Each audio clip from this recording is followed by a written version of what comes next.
En esta noche tengo un libro en mis manos que se llama La Biblia, damas y caballeros. Es el libro más antiguo de la humanidad. El libro más antiguo en registros científicos, genéticos, arqueológicos, antropológicos, físicos, químicos, literarios, poéticos, arqueológicos y de cualquier disciplina que tú puedas tratar de encontrar. Es el primer libro en haber sido impreso en la imprenta de Gutenberg. Es el primer libro que tengo en mis manos en haber sido traducido y es el libro de los libros por excelencia. En todos los debates que hemos tenido, tanto en la televisión como en el radio, con agnósticos, escépticos, ateos, comunistas, etcétera, etcétera, siempre hemos terminado retándolos, desafiándoles, preguntándoles: ¿conocen ustedes o hay alguien en el mundo que se atreva a decir que hay un libro mejor que la Biblia? Ni presidentes, ni científicos, ni los mismos ateos se han atrevido a poder decir: aquí está otro libro que puede competir con la Biblia, en los registros que acabo de mencionar que contiene la Biblia. Si ponemos todos los libros sagrados, el Ramayana, los Vedas, el Tripitaka de Buda, el libro del Mormón y todos los que tú conozcas comparados con la Biblia, no tienen ni siquiera la mínima comparación.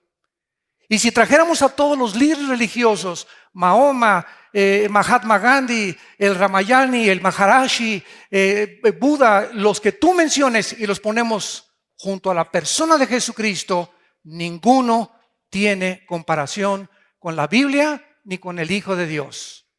Esto es asombroso porque a pesar de que es el libro más importante que existe en la humanidad, el que a más lenguajes y dialectos se ha traducido, la gente lo tiene empolvado en su casa como un tabú, o muchas veces vienen y la respuesta es que no le entiendo o es que no sé de qué se trata y no sabía yo que había un manual para poder formar mi familia. En el libro del Génesis capítulo 2, nosotros encontramos en esta noche, en primer lugar, la creación del hombre y la mujer. Y si no entendemos que el hombre es completamente diferente a la mujer, si no, voltea a ver a tu esposa y ve que no te pareces en nada a ella. Y las mujeres volteen a ver a los maridos y dense cuenta que en nada nos parecemos, ni física, ni intelectual, ni emocional, ni espiritualmente. Entonces, somos completamente diferentes el hombre y la mujer. Y cuando no entendemos los hombres, el liderazgo que Dios, al haber establecido la familia, puso para que nosotros fuésemos el sacerdote, el proveedor, el protector de nuestra esposa y de nuestra familia, esta es la razón por la cual los matrimonios y las familias se encuentran en la condición en que se encuentran. Entonces, qué importante es que sepamos nosotros que debemos de comenzar a conocer a las mujeres, cómo operan, cómo funcionan. Yo no me puedo subir a un coche si es de velocidades o si es de manual y si no me explican cómo funciona y dónde está el aceite y dónde está la reversa, ¿verdad? Los carros exóticos con los carros europeos o con los carros japoneses, pues no, me voy a quedar completamente sin ir a ningún lado. Y cuando no entendemos cómo funciona una mujer, esta es la razón por la cual los hombres están tratando a las mujeres como las están tratando, como esclavas, como sirvientas, como algo que se pisotea, como el famoso dicho, tómame y déjame y úsame. Entonces tenemos que entender cómo funciona una mujer, cuáles son las debilidades de las mujeres, y las mujeres tienen que entender también cómo funcionamos nosotros, qué nos gusta a nosotros, qué necesita el hombre para poder continuar en la jungla que es la vida y poder desarrollar una familia con la bendición de Dios. Dice en el libro del Génesis capítulo 2 versículo 7, Jehová Dios formó al hombre del polvo de la tierra. Y esto es interesante, señores científicos que nos escuchan, porque los 19 elementos que forman la tierra y los 4 gases que forman el cuerpo humano son exactamente los que forman el polvo y los que forman el cuerpo humano. Así que cuando la Biblia nos muestra que el origen del hombre físicamente es de la tierra, la misma ciencia lo comprueba. Cuando venimos a la Biblia no estamos especulando, ni filosofando, ni teorizando. A lo mejor puede que, chanceí, no estoy seguro. Venimos a puras verdades absolutas, porque la Biblia es precisamente su principal caracterización. Es el único libro que contiene verdades absolutas, al contrario de todo el relativismo que existe en la filosofía y en la literatura del mundo. Dios forma al hombre del polvo de la tierra y sopla en su nariz aliento de vida, y fue el hombre un ser viviente. La Biblia dice que cuando fuimos creados originalmente, algo se nos infundió que no se les infundió a los animales. Señores darwinianos, los animales son diferentes a los seres humanos. Nosotros no provenimos de los animales. Si tú lees el libro de Carlos Darwin, vas a encontrar este lenguaje: chanceí, no sé, no estoy seguro, a lo mejor. Y jamás en el origen de las especies Carlos Darwin muestra cuál es el origen de las especies. ¿Cómo es posible que le pongan un título a un libro sin que el libro narre el origen de las especies más que filosóficamente? Entonces, el hombre, de acuerdo a la Biblia, es una creación especial. Tenemos una dignidad que no tienen los animales.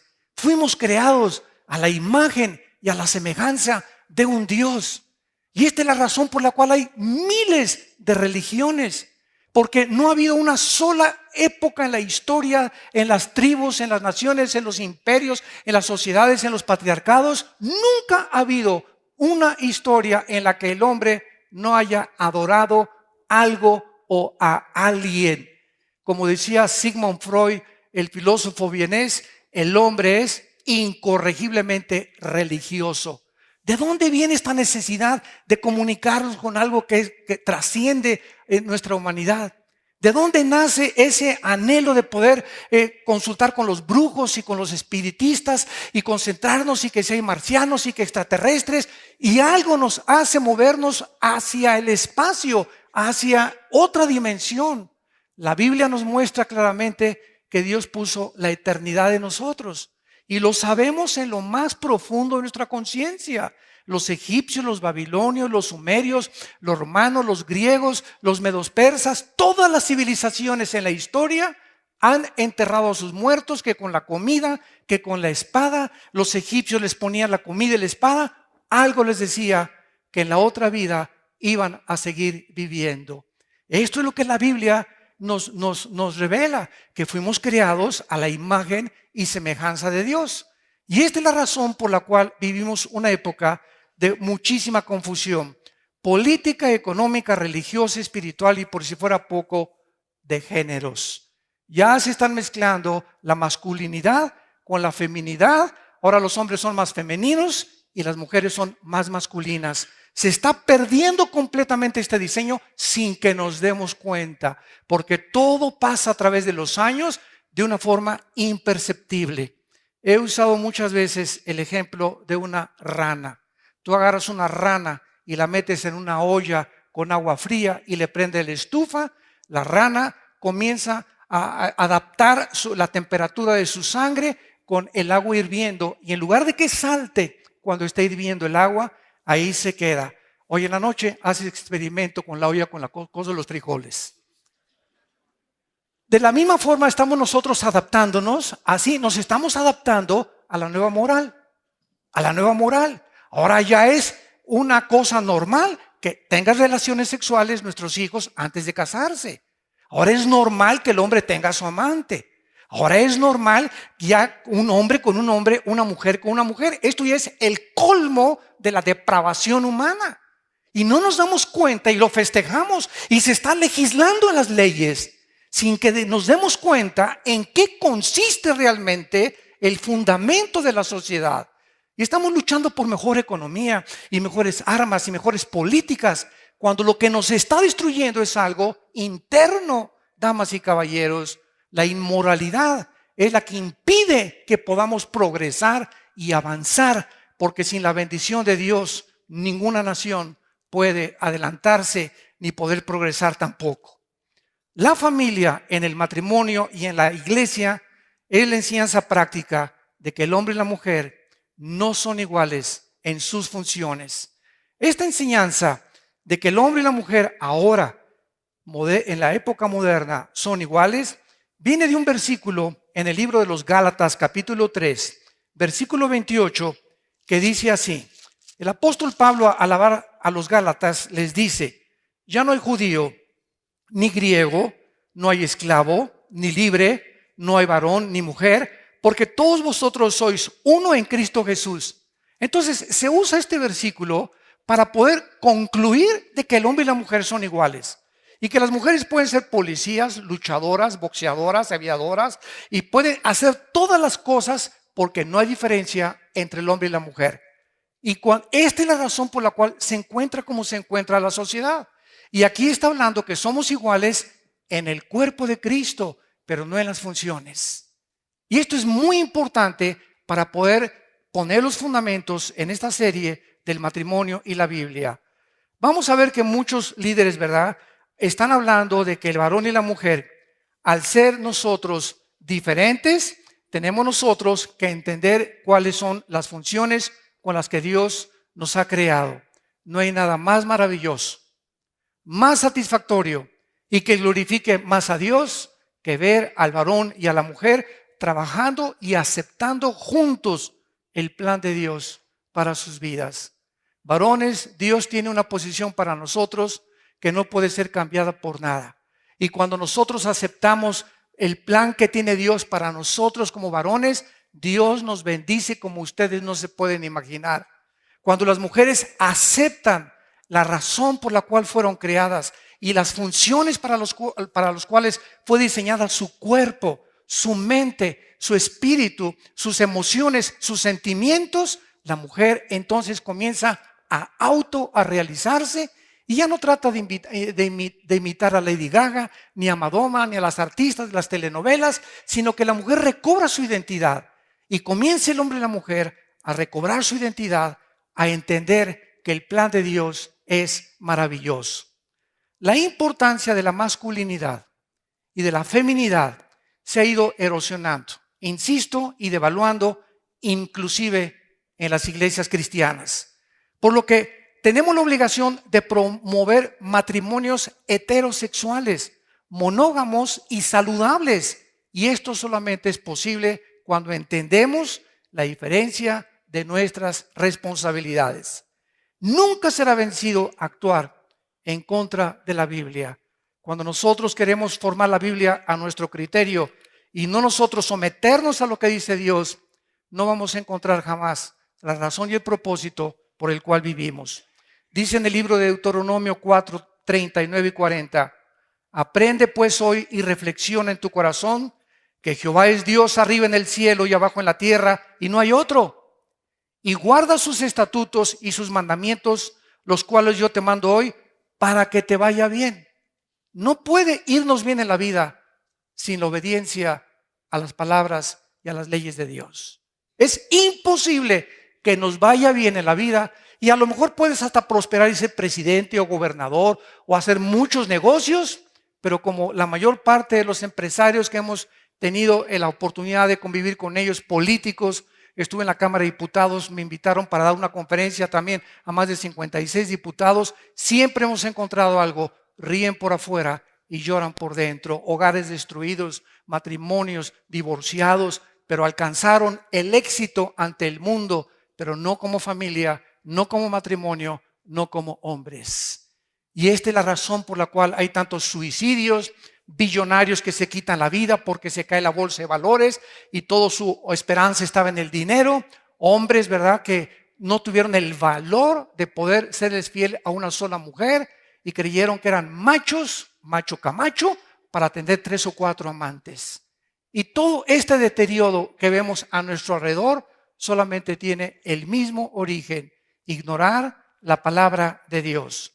No es el propósito de Dios que nosotros conformemos nuestra vida a la Biblia, sino la Biblia a nosotros. Veamos en primer lugar, en el libro del Génesis, en el pasaje que acabamos de leer, del capítulo 2, que los roles fueron creados por Dios y no son el resultado del pecado. ¿Qué les quiero decir?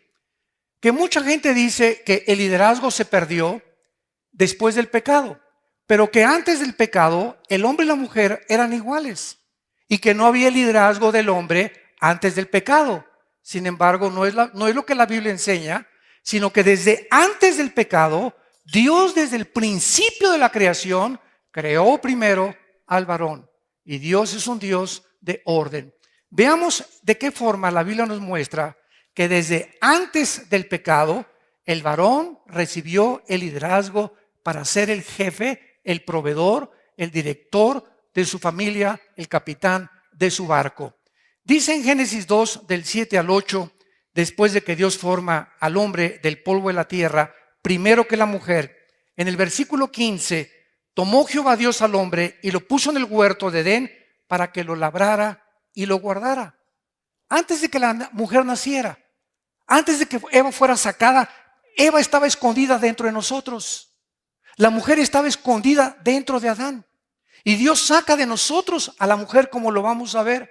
Entonces, antes de que la mujer fuera creada, ya Dios había puesto al hombre, ¿a qué cosa?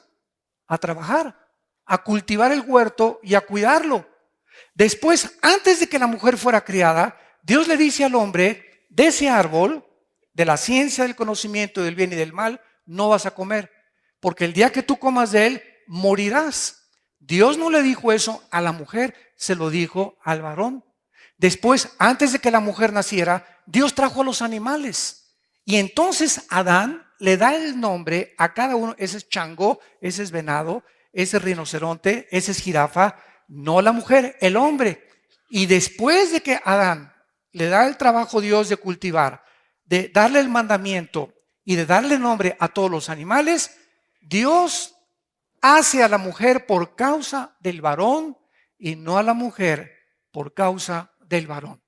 La mujer por causa del varón, perdón, y no el varón por causa de la mujer. Dice la Biblia en el versículo 19, Jehová Dios forma de la tierra a todas las bestias y a todas las aves y las trae a Adán para que viera Adán cómo habían de ser llamadas. Y todo lo que Adán llamó a los animales vivientes, ese es su nombre. Entonces Jehová Dios hizo caer sueño profundo sobre Adán, y mientras éste dormía, tomó una de sus costillas y cerró la carne en su lugar. Y de la costilla que Jehová Dios tomó del hombre, hizo una mujer y la trajo al hombre. Hace algún tiempo un director de una universidad me invitó a una conferencia titulada ¿Creación o evolución? Yo tenía que demostrar que hay más evidencias científicas en la creación bíblica del libro del Génesis que la famosa teoría darwiniana que provenimos de una sola célula y somos el resultado de una selección natural. Este maestro se comenzó a burlar de mí en frente de los estudiantes, eran como 800,000 estudiantes en una universidad del Estado de México, y me dijo, ¿usted es de esos que creen que venimos de una mujer y de un hombre? Yo le contesté y le dije, ¿y usted es uno de esos que creen que venimos del chango? Y entonces me contestó, ¿qué usted me quiere decir? Le dije, bueno, usted es de las personas que dicen que por accidente apareció un chango con órganos reproductores masculinos.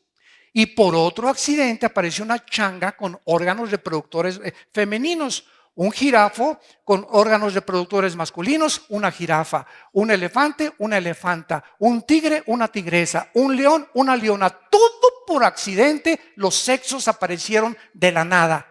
Y después se junta el chango con la changa y nace un changuito. Somos dos accidentes, en medio de un accidente, le contesté. Le dije, ¿no le parece eso absurdo?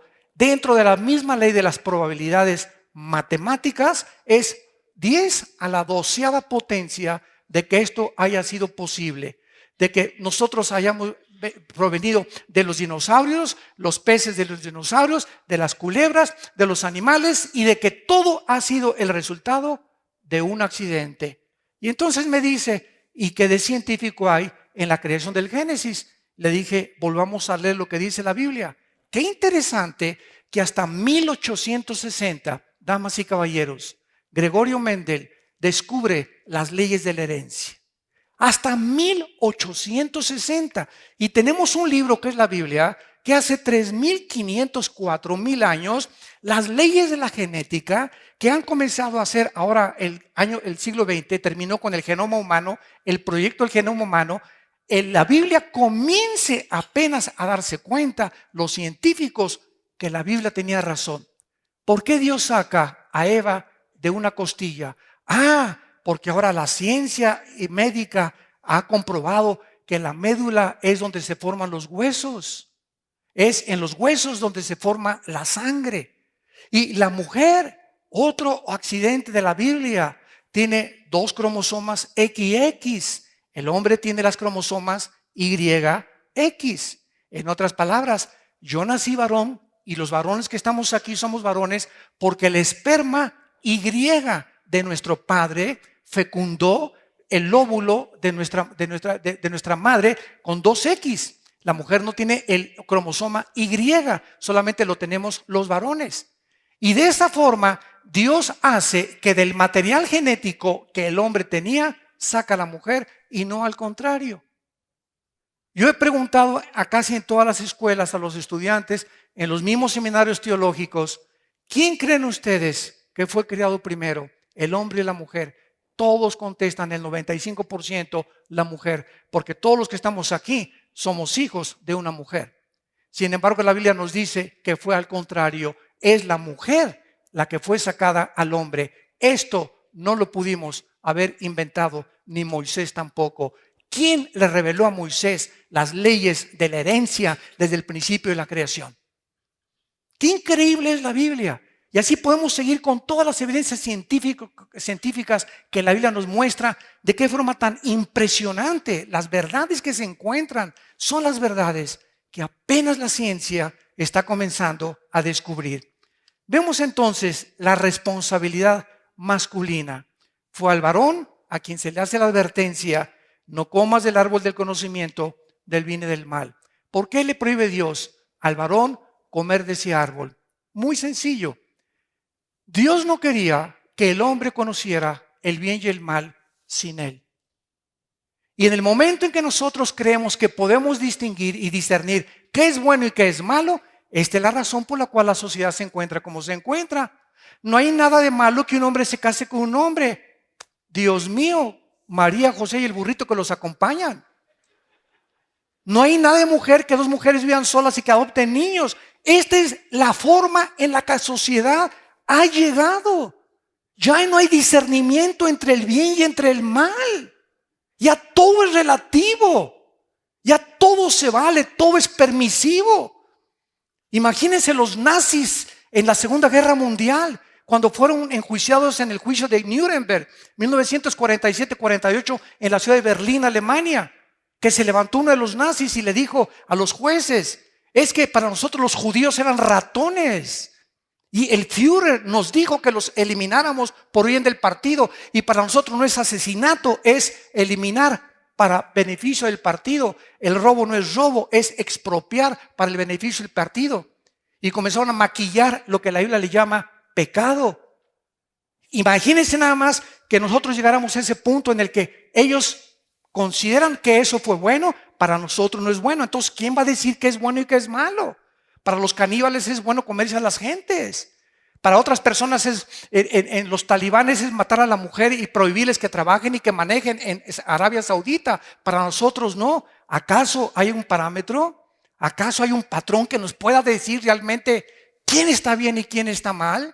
¿O somos una sociedad en la que estamos enloqueciendo y en la que vamos a llegar a enloquecer peor todavía? Porque así va a acabar el mundo, dice la Biblia.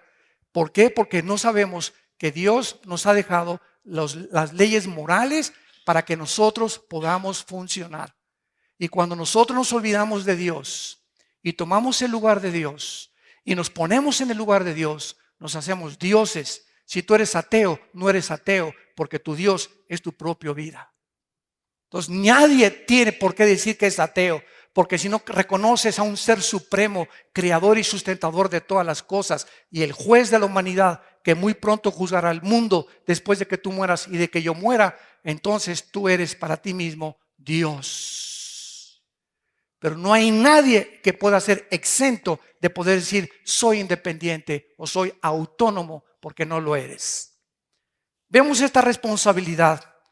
No significa un derecho al poner Dios al varón como líder de la mujer y de la familia, no implica superioridad ni autoexaltación, sino es por cuestión de un orden divino. Dice en la primera carta a los Corintios, capítulo 11, versículos del 8 al 9, porque el varón no procede de la mujer, dice el apóstol Pablo, sino la mujer del varón. Él confirma lo que dice Génesis 3000 años antes. Y tampoco el varón fue creado por causa de la mujer, sino la mujer fue creada por causa del varón. Y más adelante el apóstol Pablo, en su primera carta a Timoteo, dice en el capítulo 2, versículo 13, porque Adán fue formado primero, después Eva. Esto implica que el varón era llamado ante Dios. Desde que Dios nos formó a los dos con dos sexos diferentes, que hubiera un orden donde manda capitán, no gobierna marinero. No hay dos capitanes en un barco, no hay dos presidentes de la república, no hay dos jefes de policía, no hay dos coaches, no hay dos directores de orquesta. En todos lados vemos esta imagen y esta analogía de lo que es el liderazgo. Pues Dios en su sabiduría, al formar la familia, le dio al hombre toda la responsabilidad de su esposa, de sus hijos, de la provisión, de la dirección moral y todas las cosas que acarrean el ser un hombre y el ser director de nuestra casa y familia. Veamos esto, comprobámoslo en el capítulo 3 del Génesis, cuando el hombre peca. Una pregunta, ¿quién pecó primero, Adán o Eva? A ver, mis teólogos.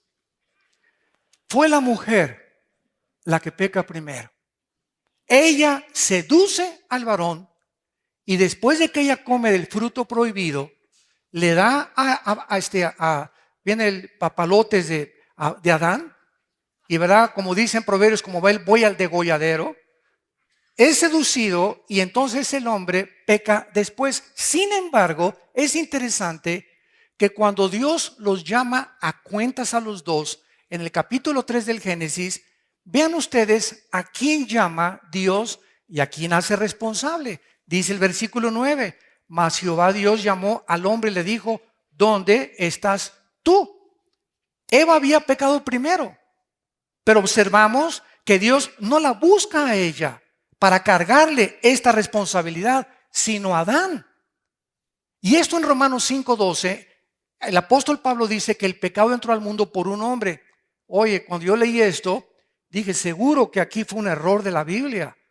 ¿Cómo es posible que Pablo diga en Romanos 5:12 que el pecado entró por un hombre? Está clarísimo que fue la mujer. No está diciendo quién pecó primero, está diciendo que entró al mundo. En otras palabras, esto es interesantísimo, es el varón el que propaga el pecado sexualmente. Porque es a través del sexo que nosotros propagamos el pecado, porque nosotros los varones traemos la semilla. La mujer es la receptora, es como una estación que manda una señal y se recibe, la receptora recibe la señal. La mujer recibe la semilla y en su vientre ella se desarrolla lo que es el cigote, el feto y después el producto. Pero es el varón el que trae la semilla y a través de la semilla se transmite el pecado, porque el pecado viene en la sangre y en la sangre está el alma, de acuerdo a Levítico 17:11. Qué interesante todas estas cosas a luz de la ciencia actual, de la genética, de la física, de la química, que todo esto tiene sentido. Porque Cristo no pudo nacer de José y de María. ¿Por qué el Espíritu Santo tuvo que cubrir a María, la Virgen María, para que naciera el Hijo de Dios?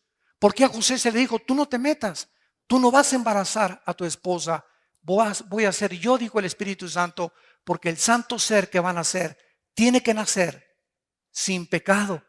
Espérame tantito. Entonces, si José se hubiera tenido relaciones con María, el Hijo de Dios hubiera nacido con pecado. ¿Por qué? Porque el hombre es el que transmite el pecado a través del cromosoma Y de la sangre.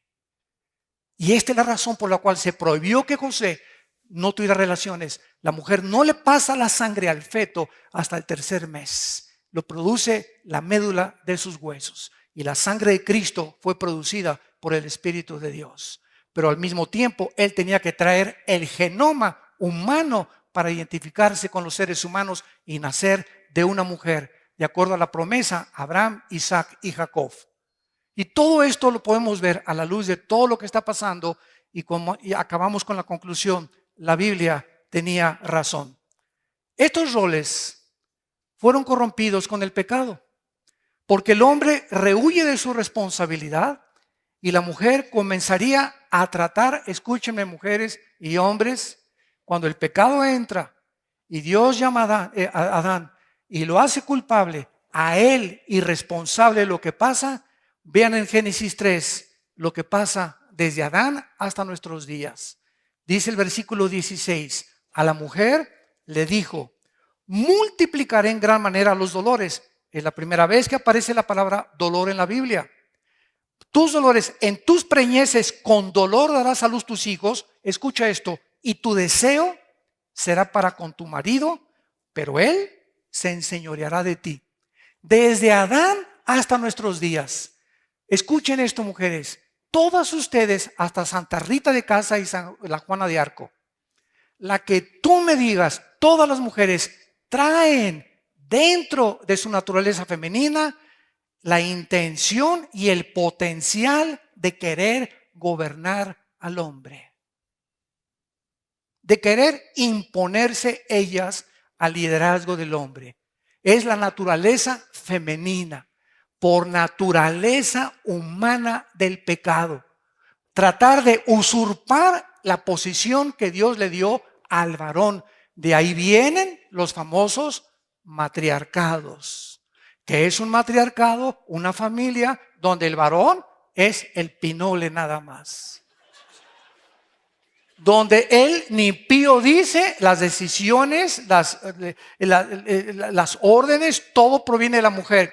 Y es interesante que, de acuerdo al doctor James Dobson, un cristiano psicólogo en Los Ángeles, dice que el 75% de los homosexuales provienen de familias con matriarcados, donde los varones han crecido bajo las faldas de la mamá y han perdido la imagen y el patrón de un varón. El 75% de los homosexuales provienen de hogares donde hay matriarcado, porque se está violando las leyes de Dios. No es la voluntad de Dios que en un hogar la mujer sea la capitana, ni tampoco sea la jefa de jefas, ni la capo de capas, sino que sea el varón, porque ese es el orden divino. Y lo vamos a ver con más calma mañana en todo el desarrollo de esta conferencia para ver de qué forma se tiene el varón que desarrollar. Ahora bien, cuando nosotros entramos al punto de liderazgo, tenemos que comprender uno de los problemas del lenguaje. Es de que muchas palabras conllevan diversas connotaciones. Y cuando se usa la palabra líder o jefe, las mujeres luego, ¿verdad? Inmediatamente, no. A mí yo no tengo por qué someterme. Yo no tengo por qué reconocer que mi esposo es líder. Sin embargo, ve el ejemplo. Un director de orquesta es el líder de los músicos. Imagínate al saxofonista. A ver, está mal, usted bájese de ahí. Un entrenador de un equipo tiene que ser el líder del equipo y se tiene que someter al coach, al entrenador. Un gobernante es el presidente, el gobernante se le tiene que rendir sumisión al gobierno. Para un capitán de un barco, imagínate los marineros. No, cámbiale por favor el rumbo y vayámonos hacia el sur. Espérame tantito, tú eres marinero y donde manda capitán no gobierna marinero. Un guía de turistas precisamente es el que dirige y es el que lleva a un grupo determinado de personas en ciertos diferentes parajes y diferentes situaciones. Un jefe militar, los soldados se tienen que someter a él. Un piloto de un avión es el capitán de la nave y todas las aeromosas y todo el mundo se tiene que someter a lo que el capitán del avión tiene que dirigir. Así es también en el hogar. En el hogar Dios puso al varón de jefe, de líder. Y no es porque seamos superiores, es por el orden divino de Dios.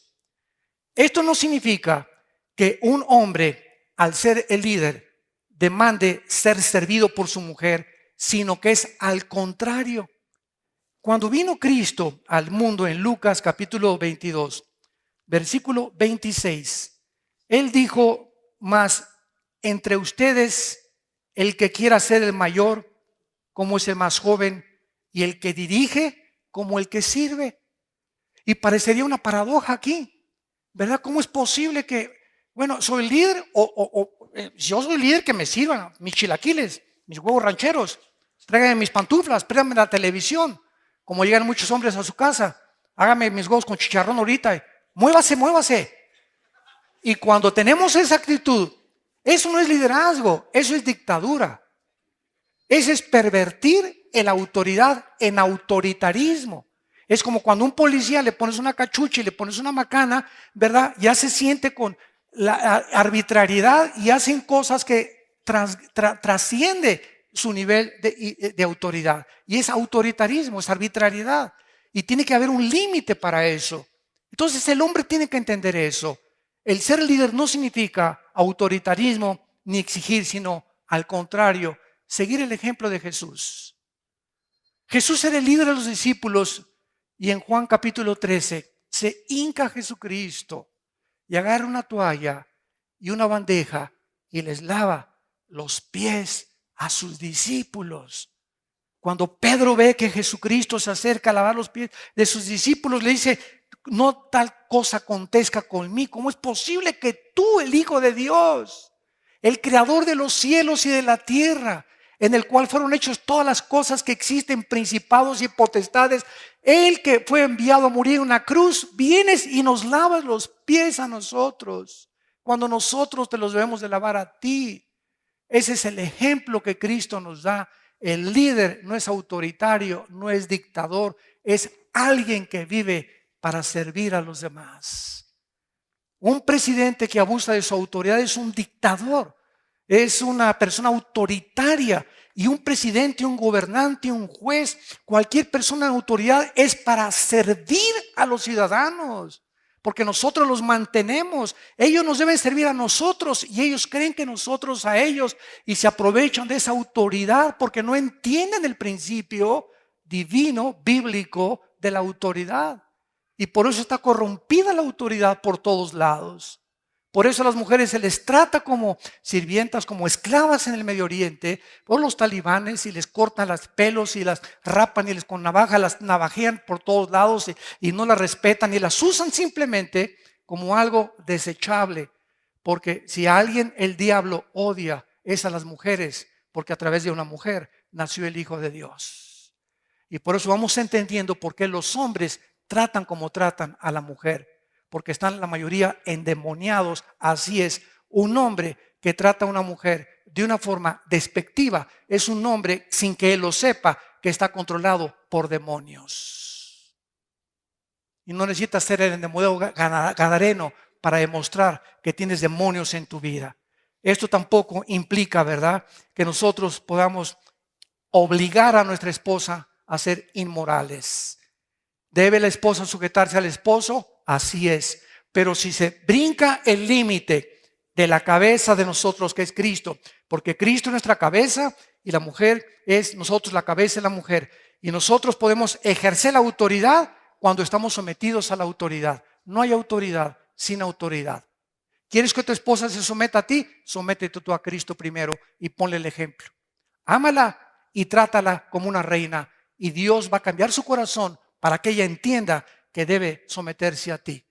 Pero hay muchas mujeres rebeldes, amargadas, resentidas, frígidas sexualmente por la forma en la que son tratadas, porque son tratadas como trapos, y la mujer lo sabe cuando simplemente la usas para tener relaciones sexuales y no la amas, no la abrazas, no eres considerado, no le das flores, no entiendes que es como una flor que se tiene que cultivar y se está marchitando tu esposa porque solamente tú estás centrado en tu propio ego y has usado la autoridad con autoritarismo. Así pues, al amar nosotros a nuestra mujer, nos amamos a nosotros mismos, y cualquier clase de liderazgo que produzca en una mujer inmadurez, resentimiento, amargura o inseguridad a través de un excesivo control o un dominio opresivo dictatorial del varón es síntoma que ha fracasado tu matrimonio. Es síntoma que algo está no está funcionando en tu matrimonio. Estás echando aceite por todos lados. Se te está desvielando tu casa. Y estas reuniones que tenemos es con el propósito de orientarte y mostrarte que hay esperanza. Así es, ninguno de ustedes vino aquí por coincidencia. Unos invitados por unas personas, otros vamos a oír a ese palabrero, muchas veces eso dicen, o vamos a oír a ver qué nos cuentan. Y todos ustedes tuvieron una cita porque Dios te ama, porque dio su vida por ti, porque quiere bendecir tu matrimonio. Y si estás a punto de divorciarte o tu matrimonio ya tiene días o años que viven juntos, pero divorciados emocionalmente, aunque están juntos viviendo físicamente, hay esperanza en estas conferencias y en estas pláticas para tu vida. Si tú le crees lo que dice la palabra de Dios y aceptas a Cristo como tu Señor y Salvador, y todas las cosas podrán ser cambiadas sin que tú te des cuenta. Ahora alguien podría preguntarse en este momento, ¿por qué entonces en Efesios 5:21 dice que debemos someternos unos a otros? Claro que sí, porque siempre habrá alguien a quien someternos. Los hijos a los padres, los soldados a sus superiores, los jugadores a su entrenador, los discípulos a sus maestros, las ovejas a su pastor, y no al contrario. ¿Por qué? Porque es el orden que Dios establece para autoridad. Si no hay autoridad, hay anarquía. Cuando un gobierno civil no usa, escuchen, si hay aquí abogados o hay aquí diputados o senadores que nos escuchan ahorita por internet en vivo, cuando un gobierno de un estado o de un municipio o de una nación no ejerce la autoridad para frenar la maldad, pierde su unción divina como autoridad y como gobernante. Porque cualquier gobierno que permita que se incendien los edificios y que se cause el caos y que se bloqueen las carreteras y no haga nada por evitarlo, está permitiendo la anarquía en ese país. Desgraciadamente, por causa del pecado, se tiene que usar la fuerza muchas veces, los soldados, los granaderos, los marines, etcétera, etcétera, por causa de la rebelión del pueblo. Muchas veces el pueblo tiene la razón, como en muchos países que conocemos, muchas veces no la tiene. Pero es importante la autoridad para poder evitar la anarquía. Ahora veamos por qué se le prohíbe entonces a la mujer que enseñe en la iglesia. Dice en primera de Timoteo capítulo 2:12, y estamos contestando todas estas preguntas para poder poner los fundamentos para las conferencias que siguen. Porque no permito a la mujer enseñar, dice en Timoteo 2:2, no le permito a la mujer enseñar ni ejercer dominio sobre el hombre, sino estar en silencio. Y aquí, ¿verdad?, puede haber dos extremos. ¿Qué es una herejía? Es una verdad llevada al extremo. Veamos de qué forma se ha pervertido esto. Pablo no está haciendo una prohibición absoluta de todas las enseñanzas que una mujer puede dar. Veamos los ejemplos. En Tito 2, del 3 al 4, se les instruye a las mujeres a instruir a mujeres jóvenes. En 2 Timoteo 1:5 se recuerda a Timoteo que su abuela Loida y su madre Eunice le enseñaron. Aquí las abuelas y las mamás deben enseñarles a sus nietos y a sus hijos y a las mujeres jóvenes. En Proverbios, la mujer virtuosa se le alaba por hablar con sabiduría a sus amigas. Se apoya que las mujeres profeticen en la iglesia. 1 Corintios 11:5, manifestando sumisión a la autoridad, tapándose la cabeza. Que vamos a ver que es un símbolo de que simplemente las prostitutas en Corinto demostraban, ahora se rapaban el pelo las prostitutas en Corinto. Entonces, al entrar a la iglesia, tenían que demostrar que estaban sometidas al liderazgo de un varón, tapándose con un velo en la cabeza. Y si no, se dejaban de crecer el pelo. Y esta es la razón por la cual ahora muchas mujeres no entienden que para una mujer uno de los símbolos más grandes de la feminidad es el pelo largo. Y ahora nuestros hijos van en la calle y se echan apuestas cuando va una pareja caminando, quién es el hombre y quién es la mujer. Porque ahora es la moda que las mujeres se rapen como se peinan los hombres. Y yo no lo digo yo, arráncale la Biblia, las páginas a 1 Corintios capítulo 11. donde dice la Biblia que es honroso para una mujer y deshonroso que se corte el pelo. Dice la Biblia claramente que se exhorta a los hombres y mujeres que enseñan, Colosenses 3:16, fuera de la congregación. Y Priscila y Aquila exhortaron y enseñaron a Apolo como pareja. Así pues sería arbitrario creer que Pablo está prohibiendo que la mujer no enseñe para nada, sino que está claramente diciendo que es imposible que las mujeres nunca enseñen a los hombres y que los hombres nunca aprendan de las mujeres. Entonces, ¿qué significa la exhortación de Pablo? Que las mujeres no enseñen y se callen. Observamos el contexto de esta prohibición, que no usurpen el liderazgo del varón. ¿Qué es lo que significa esto, verdad? Aquí se encuentra la clave, que no ejerzan dominio sobre el hombre. La enseñanza inapropiada de una mujer a los hombres sería en maneras en que un pastor vea usurpada su autoridad de su liderazgo cuando una mujer le quiera dar pinochetazo, deshonrando de esta manera su autoridad, o cuando una mujer quiere imponer su autoridad sobre un pastor en una iglesia, o cuando una mujer en la familia quiere imponer su autoridad sobre la autoridad del hombre, o cuando en un gobierno la autoridad del presidente no es el presidente, sino la mujer la que le dice lo que el presidente tiene que hacer. En ese momento se está violando el principio bíblico y esas personas están acarreando el juicio de Dios a sus vidas. O cuando se trate de interrumpir públicamente a un pastor, o cuando una mujer enfrente de sus hijos se le ponga al brinco a su esposo y lo insulte enfrente de sus hijos. Mañana vamos a ver que lo peor que podemos hacer a nuestros hijos es pelearnos enfrente de ellos.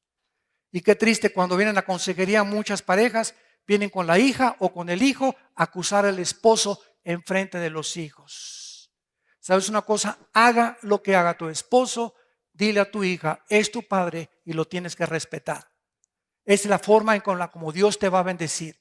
Pero tenemos que mostrarles a nuestros hijos el principio y la autoridad para que ellos crezcan con seguridad y puedan entender que solo así podemos ser bendecidos por un Dios que dio su vida en una cruz por todos nosotros.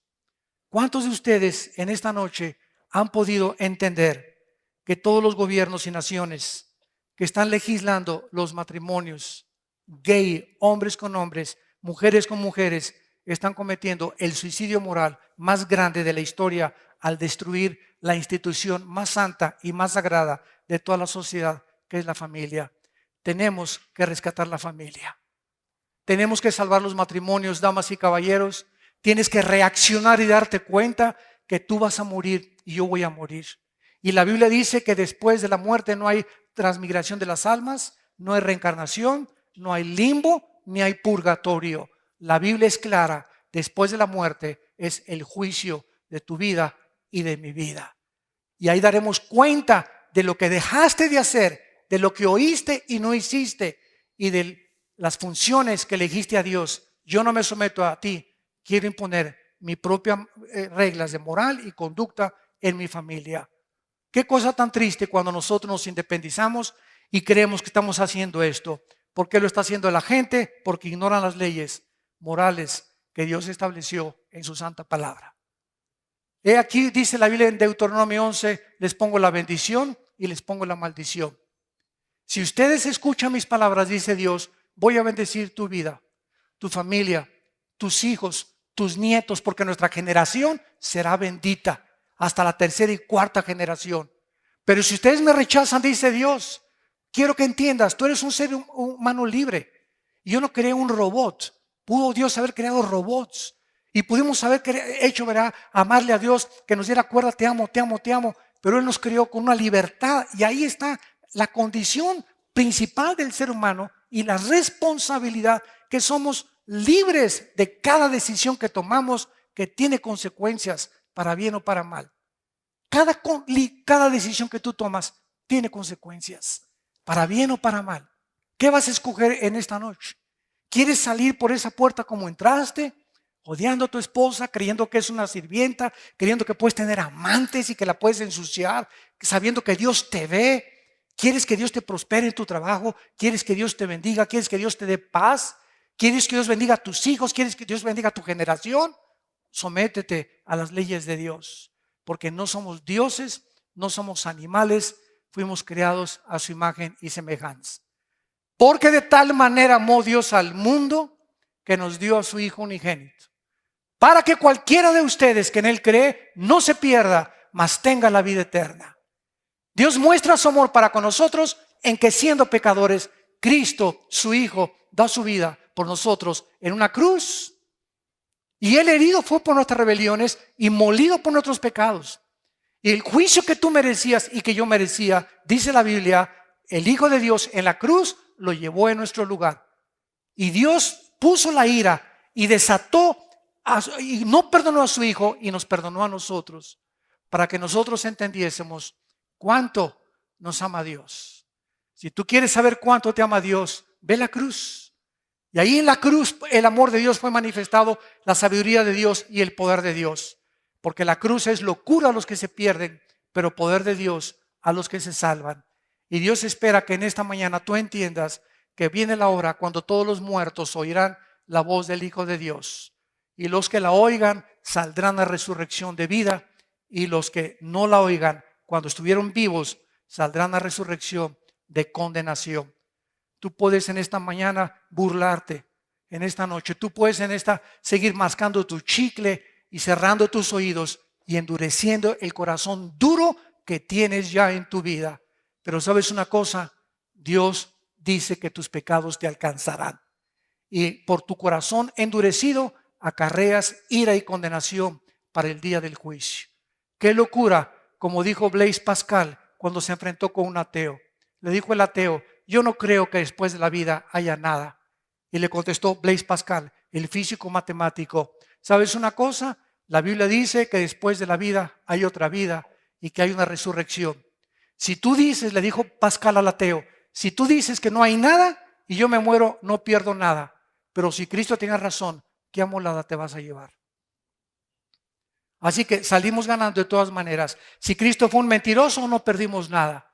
Pero si Cristo es lo que Él dijo ser, el camino, la verdad y la vida, la resurrección y la vida, el pan que descendió del cielo, el pastor que da su vida por las ovejas, necesitamos oír su voz. Necesitamos someternos a sus mandamientos, convertirnos en sus discípulos y entender que Él es el único que puede salvar a nuestra familia. Les pido por unos instantes, los que gusten, que inclinen su cabeza. Y así con tu rostro inclinado, en esta noche, en que el Espíritu Santo ha hablado a tu corazón a través de la Biblia y te ha mostrado el inmenso y eterno amor de Dios, Dios te manda que te arrepientas, por cuanto ha establecido un día en el que ha de juzgar a los vivos y a los muertos. Dios demanda que tú cambies y des la media vuelta y que entiendas que Él te puede dar el poder para dejar el pecado. Que tú puedes, al aceptar sus leyes, descubrir el propósito y la razón por la cual nacimos, de dónde venimos y hacia dónde nos dirigimos.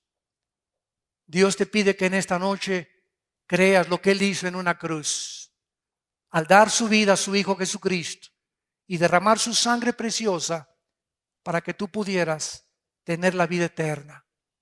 Y esto Dios nos lo da por su gracia, no por nuestras obras, porque si fuera por obras, fue un desperdicio la muerte de Cristo.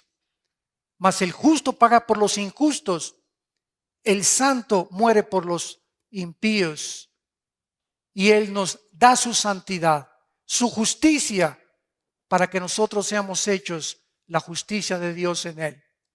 ¿Qué tengo que hacer? Me preguntarás, para comenzar a caminar con el Hijo de Dios. Ahí desde tu lugar, dile estas palabras: Señor mío y Dios mío, te pido perdón por mi vida. Te pido perdón por mi ignorancia, por mis pecados, porque no sabía sinceramente ni conocía el plan que tú tenías y que ahora me ofreces para mi vida, mi matrimonio, para nuestros hijos. Señor, ayúdame, transfórmame para poder yo obedecerte, seguirte y vivir para ti. Creo que soy un pecador y que te he ofendido con mi vida, pero creo que en esa cruz tu santo Hijo pagó en mi lugar. Y te pido, Señor Jesucristo, que entres a mi corazón como mi Señor y mi Salvador.